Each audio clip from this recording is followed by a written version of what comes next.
thanks for joining us, you guys. This is the last of the Yvonne Cooking with Yvonne live shows for the Embassy of Canada's Wellness Group.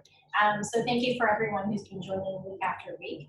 I thought for today, again, looking into my veggie jar and trying to finish off what we have, we would start with, well, I'll start and end with tortilla soup, which is one of our favorite things to have in the house. So I'm going to start on the broth, and then because that takes the longest, and then we'll move into a few other things using up the stuff that's in the veggie jar. So first I've got my water boiling, and we start with half an onion and 2 cloves of garlic. This is probably going to be about maybe a liter of water or so in here. Okay. And then I'm going to throw in some tomato paste. This is the size of the can I'm using. I use about half, I would say. We can always adjust for thickness later, because what's going to happen is I'm going to blend some of the larger chunks together. So tomato paste. And then I'm going to add in, just because we have them, jalapeno. I've been making jalapeno cheese bread recently, and the spice of the jalapeno really depends on the jalapeno itself, right? Sometimes you get some that aren't spicy, sometimes you get some that are. So unfortunately, what I've had to do while I'm making is to chop a little piece like that and take a taste. And this one happens to be spicy. Okay, so we also put into the broth. Now, a number of Mexican chilies here. These were brought to me by my friends when they came to visit. We used to live in the state of Jalisco, and so one of these chilies isn't really common in Mexico, just in Jalisco, and so this is a chilacate. This is a chipotle. This one would be guajillo, and then this is chile de árbol, and sometimes called chile seco. The funny thing about Mexican chilies, though, is this chili and this chili are the same thing. So they're just called different things if you're fresh or dry. So the other difference is the chipotle is often smoked, and this one is. I wish you could smell it. So I've been slowly using my chilies in our tortilla soup. And they last for a very, very long time. The main thing is if you're getting it from a Mexican market, just make sure you give them a rinse, because they can be quite, they can have some like dust and dirt on them. So that's all. And then we're just going to turn this down. One more thing to add in is chicken stock. And today I'm going to use chicken stock and duck stock, just because I have duck stock in the fridge. So I'm using, I get this from Paleo Robbie. And I'll use a little bit of duck stock too. If you don't have duck stock, because that's not like a normal thing that people often keep in the kitchen, then I recommend also using this chicken stock pot. They happen to be these really nifty, like jelly concentrated stock. And in previous shows, I've also used Better Than Bouillon, which is also wonderful, wonderful stock. Harder to find here. All right, so we're gonna let this go for a while because the chilies have to soften a bit. And then when that's all, the chilies are soft, then we'll blend the big chunks together and we'll finish the tortilla soup. So in the meantime, I wanted to do a tzatziki, mostly because I had a cucumber in the fridge that was going just a little bit dry. It wasn't looking so good. So a good way to use up one of those types of cucumbers is to make tzatziki. Because what you want to do to start with your tzatziki is to shred up your cucumber really finely. And a lot of recipes call for putting this in the fridge overnight. I usually like to speed up the process. So this is 1.5 cucumbers. I took the 1 cucumber that was just about to go, and then half a cucumber. Added in a good sprinkle of salt. And then you'll see already some water. This was about an hour and a half ago. Some water's come out already, but you'll want to squeeze out as much as possible. to dehydrate the cucumber so that your tzatziki isn't watery. This is also really important depending on the type of Greek yogurt you're going to use.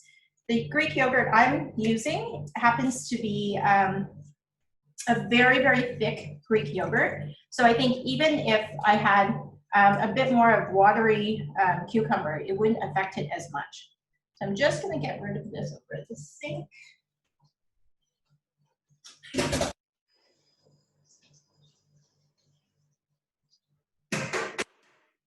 Okay. We have our cucumber here, already squeezed out. And then I'm going to add in some Greek yogurt. This is also from Paleo Robbie. It's really, really thick. Just to give you a sense of it. That's how thick it is. It's actually really, really delicious too. But can't use it for everything. It does last quite a long time though. I think probably maybe the fat content is higher. Okay, so I'm gonna add in all of this actually, because I'm gonna share some of this tzatziki when it's done. Yes, Dave, I'm gonna share, don't be upset. So I'm using all of this, which is probably about, this is 500 milliliters, so probably a cup and a half. And mixing in. And then we'll need about maybe 2 tablespoons of fresh lemon juice, which in fact I'm going to strain this out.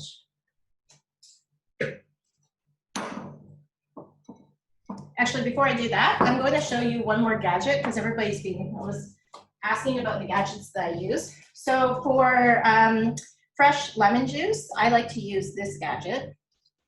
I find it's the most effective. I can't remember where I got this, but I think it could have been IKEA actually. And then straining it out. I have a lot of lemon juice here because I'm going to use the rest of it for another dish. So, tablespoons, mixing in. And then we're going to add some garlic and some olive oil. All right. So we've got our garlic here. I've already, oh, 1 second. Garlic press here. And I don't know if I've done this in previous shows. I think I have, or maybe I was doing this when I was cooking for some friends recently. But when I am trying to peel garlic, I like to actually just take a very heavy cup and give it a pound. And then that's the easiest way. And then the cup serves as a container for my garlic. So, okay. So, I mean, do this to taste. I like my tzatziki really garlicky. And the garlic will mellow as you let it sit. So if we have this to taste right now, it's going to be quite strong. If you let it sit for a day, it'll be a lot milder. All right, so next thing is to add some olive oil. Okay, so this is the olive oil I'm using. I got this, it's from Turkey, and I got it sweet and green. Just give it a few good glugs. Oh, Sweet and Green, by the way, for the people in Bangkok, is located at Ekamai Soy 12. I don't drive here, so I don't really know where I am half the time. All right. So this is coming together. I'm going to give it a taste here because it's going to need some salt, obviously.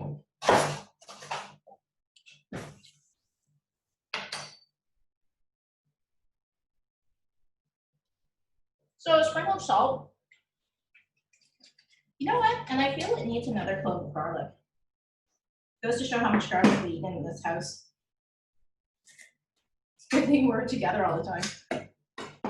Okay.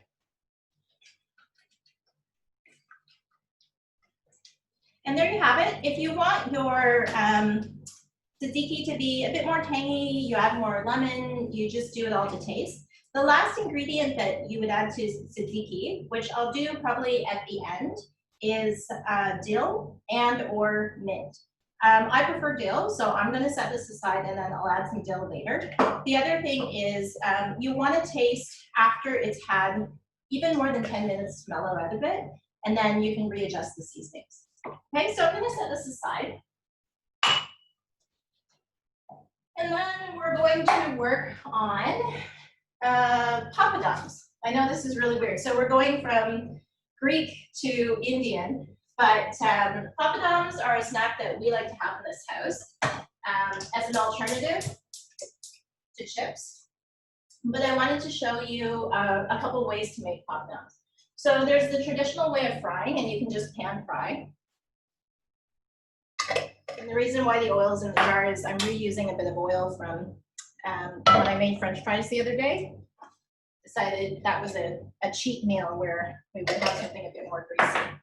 All right, so we're gonna let the pan heat up. In the meantime, I'm gonna let you take a look at another way to make Poppadoms, which is, I'm gonna need you to be careful in backing up because I'm gonna go to the microwave. You can actually microwave Poppadoms. I don't know if you've ever done this before. If you don't want the oil. Now, I find I like the taste with the oil. I'm someone who believes that calories are a measurement of how good food is supposed to taste. So if there's more fat, more oil, it's gonna taste better. But if you're going for the low-fat Poppadom, then you can do this in the microwave. And it's hard to see in the microwave, but it's starting to expand a bit and pop up. I don't know if you can see that transformation clearly. You just want to watch your Poppadom because depending on your microwave and how evenly it cooks, you can get some burnt spots. So similar to popcorn, right? So just watch your Poppadom. You also have the option of brushing it with a little bit of oil. Interestingly enough, when I've experimented with this, when you don't brush it with oil, you get a much more even Poppadom. All right, so this is your microwave Poppadom. And Dave's thinking, yummy. I'll just put it here within reach. Okay, so we're letting our oil get a bit hotter. But it's not there yet. So I'll let it go for a bit and just. Package. Oh, sorry. Yeah. So this is the package that for the Poppadoms. If you live in Bangkok, there's a few places. We live on Sukhumvit 22. So on Sukhumvit 20, I believe, the back of the Rembrandt Hotel, there's an Indian grocery store. It's still open during COVID. Also down 22, all the way down the Soy, almost all the way down on the left side, there's a small Indian grocery store. We've tried a few different brands, but I keep on going back to this one. It's not too spicy, and what you find is even kids can eat these. So there are some other ones that say extra spicy, extra crispy, different styles. But this is the one that we keep on coming back to. And if you don't use them all, that's fine. You can just store them in a Ziploc bag. All right, so the oil's getting hot. I'm gonna grab very, very quickly. Wait. Okay. So, and it goes really fast. You'll have to regulate the temperature of your oil as it keeps on getting warmer and warmer. It's easy to burn after a certain while. There you go. Just turning down the temperature a little bit. And what I usually do is I'll just make a stack of these, and they don't last very long in our house. So I don't do it all the time, obviously, because they're fried, but it is a tasty snack. All right, so I'm just gonna do, I think, 2 more, and then we'll move on to the next dish. All right. And also because it's gonna get really smoky in my kitchen.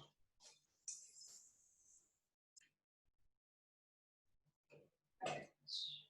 So just trying to get all of those parts that haven't inflated. So that's why you have to roll your Poppadoms around a little bit. All right, so that's the final Poppadoms, and you can see the difference between the microwaved one and the fried ones, and I find that the fried ones are really tasty. So you just want to give them a shake to drain them out. Okay, so moving on to the next dish, which is Greek salad. So again, looking in my fridge, I seem to have all of the ingredients for Greek salad. One of the key ones, of course, is Kalamata olives. So today I'm using this brand, but what we found now is that at Macro over on Rama 4, yeah, don't know where I am half the time. So Dave's like nodding, but anyways. So on Macro, at Macro and Rama 4, they have these great big jars of Kalamata olives, and the taste is very good too. I just happen to be trying to use up what's left here. Okay, so taking a look at my lemon juice and see if we have enough. So the main components of Greek salad would be, you've got tomato, cucumber, pepper, usually green, but in this case, I'm going to use a yellow one just for color. And I just want to show you just cutting up a pepper. I don't know if I've done this before, but just for efficiency and not to get that picky part nor the seeds. That's the way I cut my peppers. So just cutting up this pepper here. And I'm not going to do a huge batch of Greek salad, mostly because we're going to eat the tortilla soup fresh. So it means that there's, well, this is meant for maybe another meal. We'll probably have some on the side with the tortilla soup.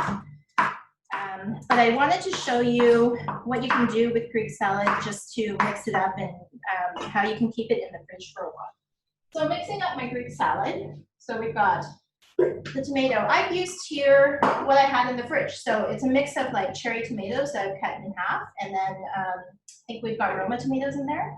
A little bit of cucumber. So this is a cucumber and a half. Vegetables are from Org Box. That bell pepper. Same thing, organic pepper.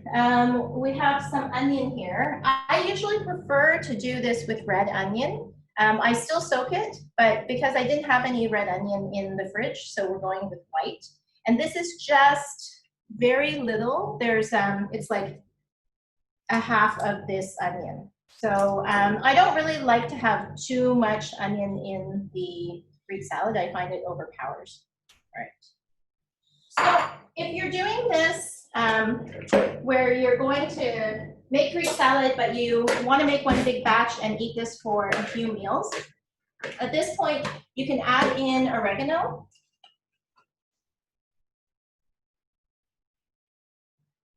And we always have lots of oregano in the house because we eat a lot of Greek salad.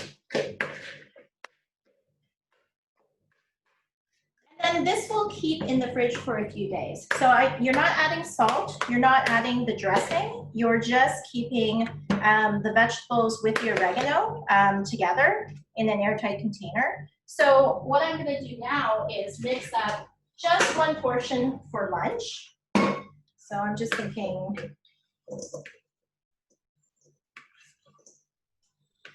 Dave's giving me this look like, come on, mix up more, no? Okay, so this is just going to be for lunch, and that's why I've only cut up this many olives.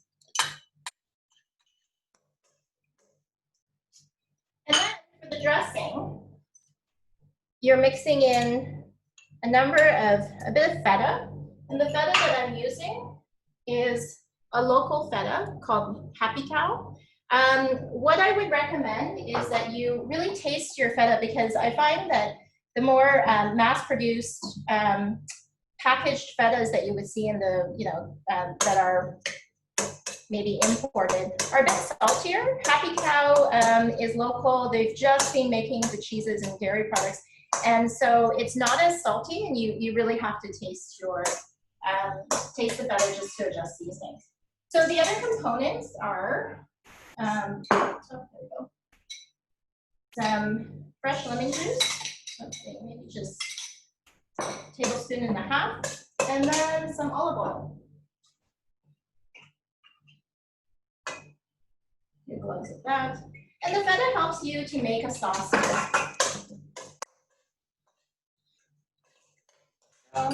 Just have a taste.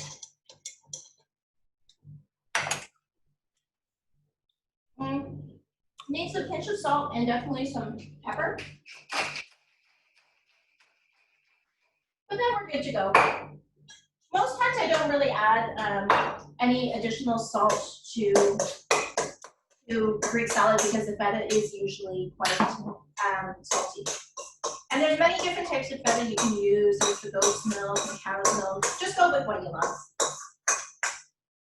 All right, so that's Greek salad. And I'll just get rid of this, just clear a little bit of space, and then we can finish off the tortilla soup. All right, so our broth has been going for a little bit. There are big chunks in there, as you can see. And what I'm gonna do is I'm gonna blend the big chunks, just so that we can incorporate it back into the broth. Now, I showed you the shortcut for making papadams. The shortcut for making tortilla soup, if you don't have a friend that was kind enough to bring you a whole bunch of chilies a few years back all the way from Mexico, is, I kid you not, taco seasoning.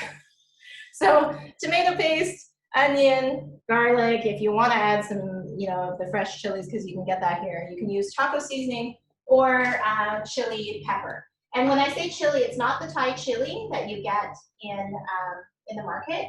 It's the chili that you would use to make like chili con carne, because it's the same type of seasoning. Okay. All right. So I'm just going to blend this all together. I'm just going to add a bit of the broth. And just always be careful when you're blending with hot things.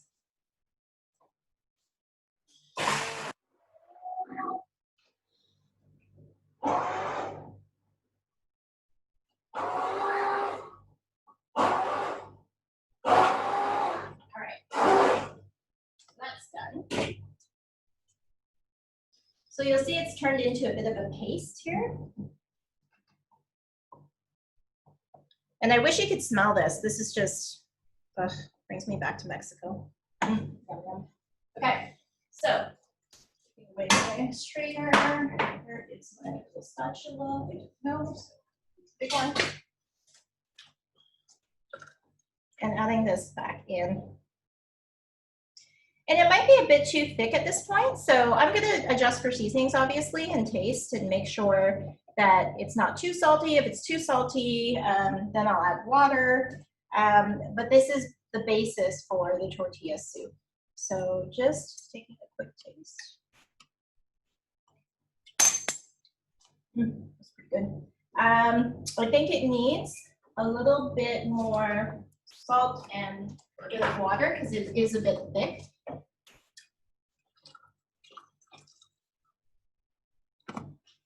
Okay.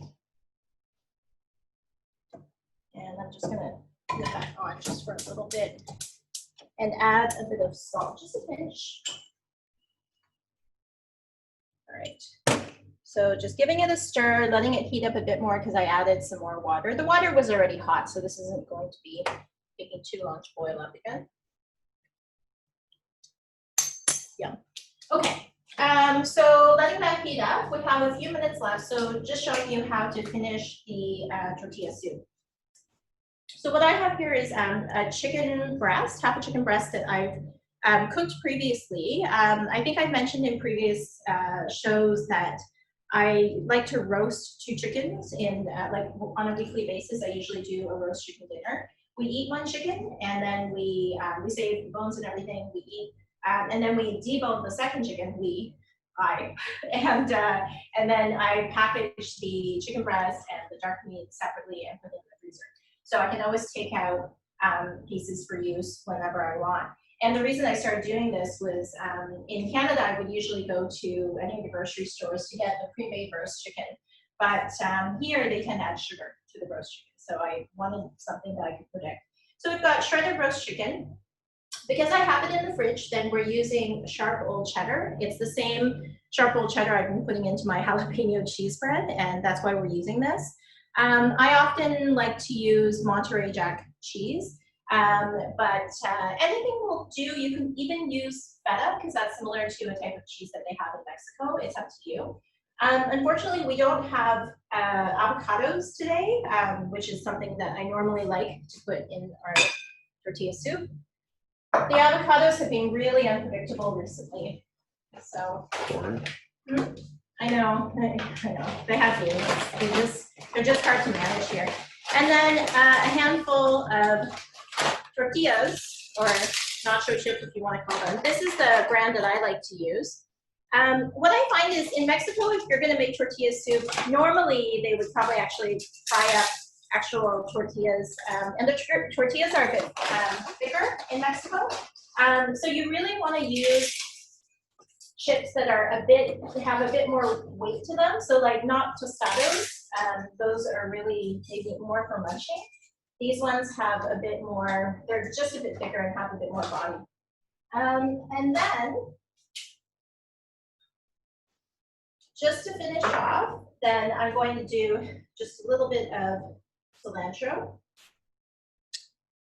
some green onion, and then I'm just going to get ready a lime. Again, my lovely lime juicer, that'll be at the end.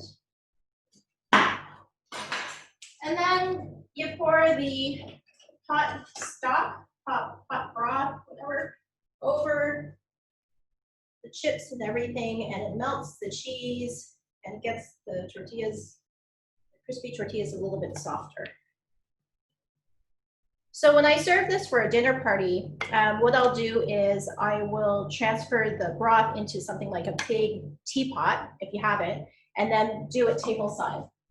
And then to finish, because we don't have the avocado, make it creamy, a dollop of sour cream, and a squeeze of lime. So I'm just gonna get my lime juicer.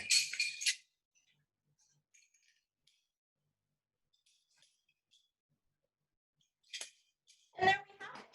So we have our tortilla soup, we have our papadams, Greek salad, and then to finish the tzatziki, adding in the dill.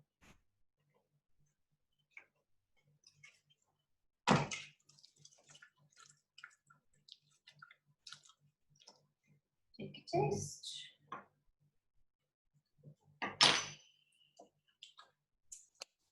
Yum. I think this can even have a little bit more lemon juice, just because it's here.